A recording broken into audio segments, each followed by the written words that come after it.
Olá, olá pessoal. Então, dando continuidade ao nosso curso de endocrinologia, nós hoje vamos falar a respeito de tireotoxicose. Talvez vocês estejam estranhando, né, que a gente está usando o termo tireotoxicose, quando vocês devem estar acostumados a ouvir mais falar de hipertiroidismo, né? Então, qual é a diferença entre tireotoxicose e hipertiroidismo? É muito simples. Hipertiroidismo, eu acho que dá para entender bem quando você analisa a palavra hipertiroidismo. Hiper é muito e tireoidismo que é da tireoide. Ou seja, hipertiroidismo é quando você tem um funcionamento aumentado da tireoide. Já tireotoxicose, nós usamos o termo toxicose nos referindo a um aumento, um aumento dos hormônios tiroidianos, né? Então, toxicose pelos hormônios tiroidianos. Veja bem, existem várias situações clínicas em que você tem tireotoxicose sem ter hipertiroidismo. E isso daí é muito importante você diferenciar um do outro, até porque o tratamento vai ser completamente diferente. Então vamos ver quais são as causas de tireotoxicose.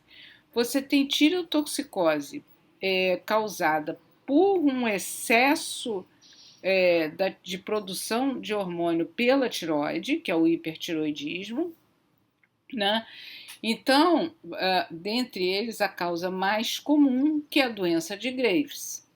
Existem outras, como por exemplo molidatiforme ou coriocarcinoma, em que existe um aumento da produção de hormônio tiroidiano devido à estimulação pelo beta-HCG.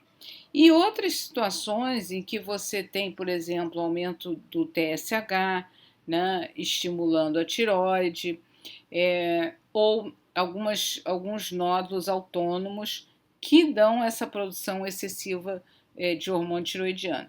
Então, aqui você está vendo as causas de tireotoxicose que cursam com hipertiroidismo, tá claro? Agora, vamos ver as causas de tireotoxicose que cursam sem que haja aumento da função da glândula tiroidiana.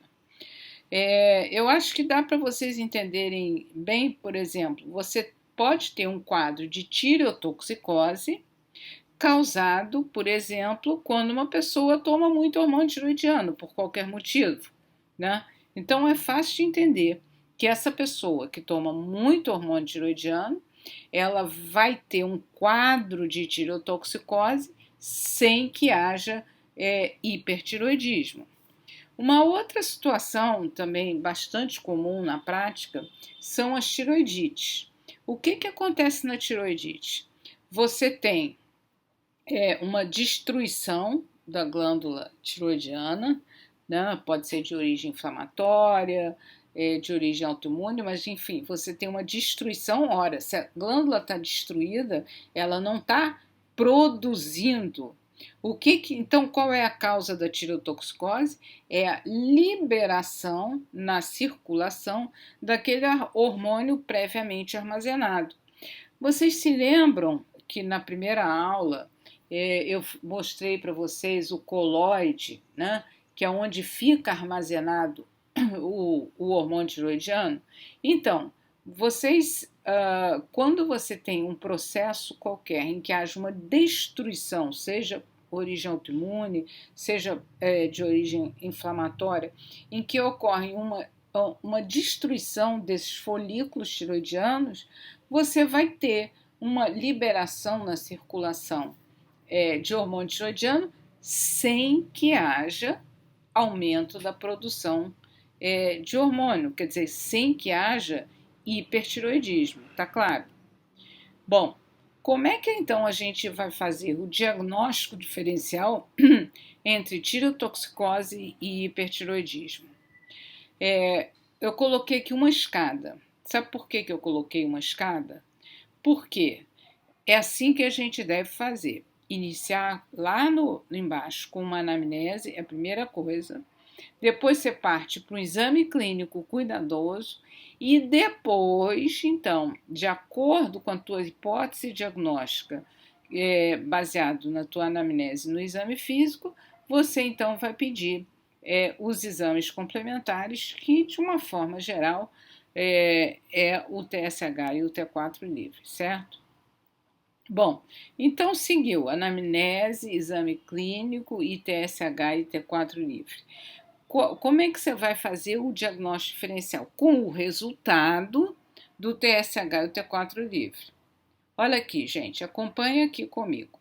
Se você tem um TSH diminuído e um T4 livre aumentado, e tem um bócio difuso, e ainda por cima tem sinais oftalmológicos, não resta dúvida que você está diante de uma doença de Graves.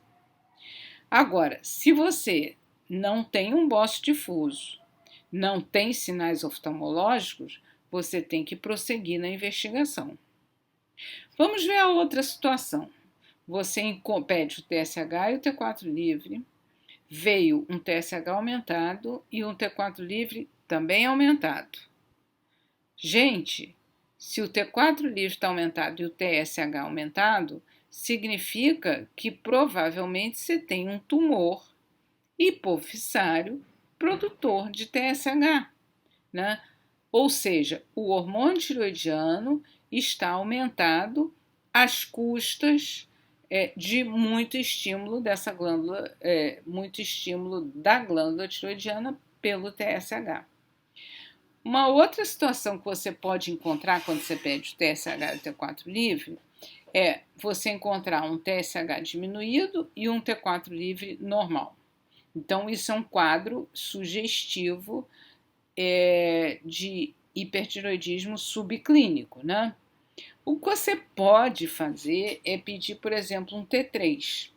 Se o T3 também tiver aumentado, pode significar uma fase inicial do hipertiroidismo, seja doença de Graves, seja o bócio nodular tóxico.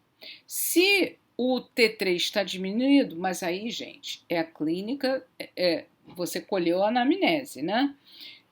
Então, essa situação é uma situação que nós denominamos de síndrome do eutiroidiano doente, que é uma alteração laboratorial que você observa, né? Devido às alterações do eixo hipotálamo-hipófise tiroidiano diante de um paciente que está com alguma patologia, então ele está doente, seja porque está com Covid, seja porque está com alguma patologia um pouco mais séria, não é um resfriado comum, né? Então, essa alteração que você vai encontrar é a síndrome do eutiroidiano doente. E se você tiver um T3 normal, você está diante de um hipotiroidismo subclínico. O quadro clínico, então, o quadro clínico da tireotoxicose, lembrem-se, tireotoxicose é o excesso do hormônio tiroidiano na circulação, tá? Ela é decorrente do próprio hormônio tiroidiano ativo, e o hormônio tiroidiano mais ativo é a triodotironina, né? Sobre os receptores da célula, né? Então, o que acontece? O hormônio tiroidiano se liga aos receptores e estimula a transcrição de genes. Então, eles estimulam alguns genes e inibem outros genes. E as ações, elas são ações sistêmicas.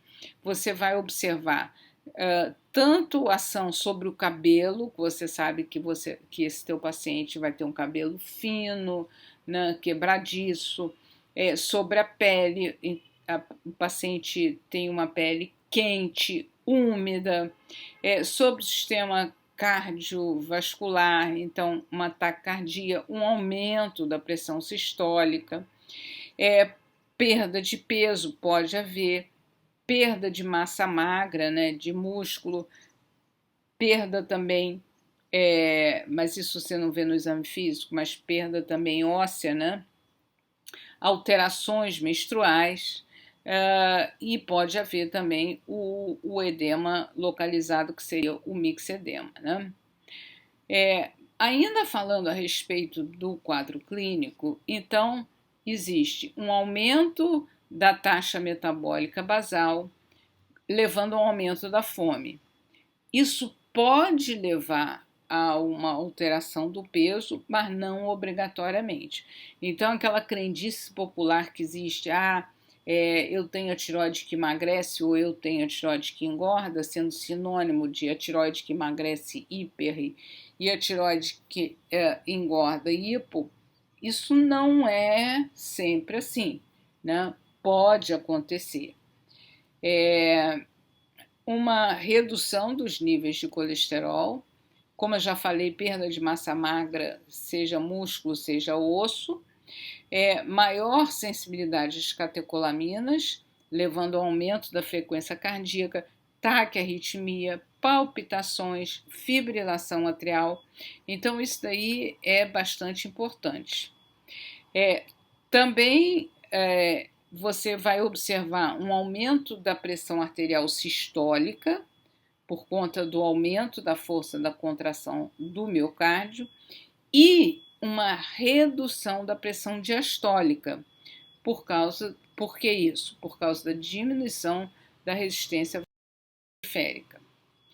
Ainda no quadro clínico, você pode ter insuficiência cardíaca de alto débito, né? E aí eu vou até abrir um parênteses, há uns anos atrás nós tivemos aí em Vassouras um caso muito grave de uma mulher relativamente jovem, ela era, inclusive eu me lembro bem que ela era professora, devia ter uns 30, 40 anos, alguma coisa assim, e essa paciente, ela teve um quadro muito grave de tirotoxicose e ela internou com um quadro de insuficiência cardíaca bastante grave, apesar dela ser relativamente jovem, né?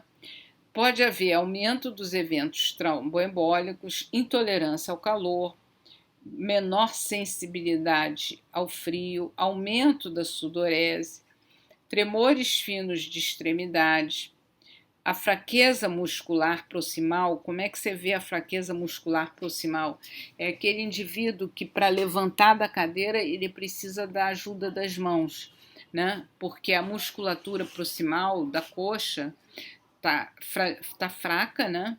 Então ele precisa da ajuda. E se você colhe na anamnese, por exemplo, a mulher ela passa a referir, se você colher na anamnese, né? Não espontaneamente, que ela fica muito cansada quando vai pentear o cabelo, quer dizer, cansada que eu digo nos braços, né? Então uma fraqueza muscular proximal. A mulher, né?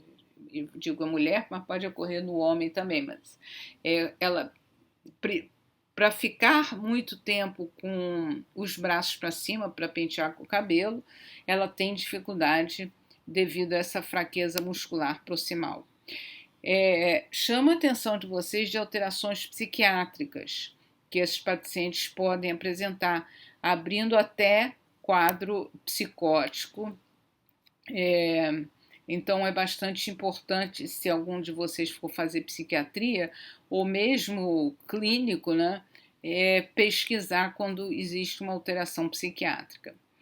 Hiperdefecação, hipermenorragia ou irregularidade menstrual, mas pode haver também hipooligomenorreia, né?